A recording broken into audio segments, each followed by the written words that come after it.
Why am I getting zoned in Dota 2 lanes? Ever wonder why some players seem to control the lanes so effortlessly while others struggle to stay safe?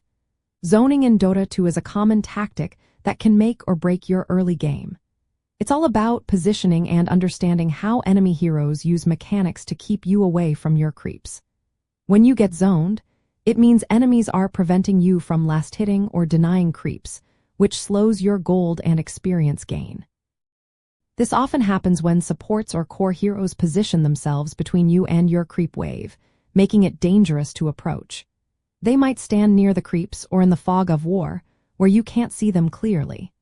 If you're pushed too far forward, enemies can harass you easily and keep you away from your safe zone near your tower.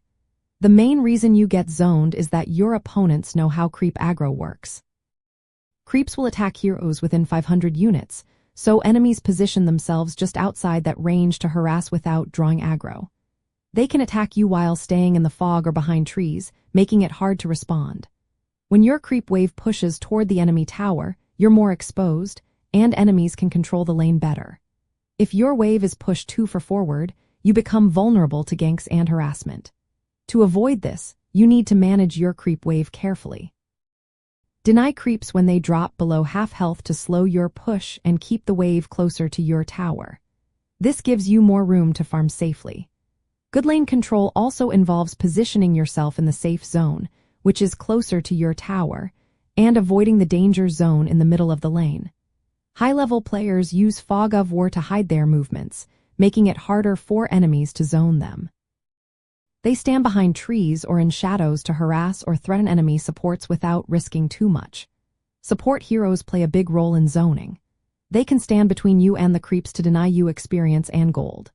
If your support is passive or out of position, you'll get zoned more often.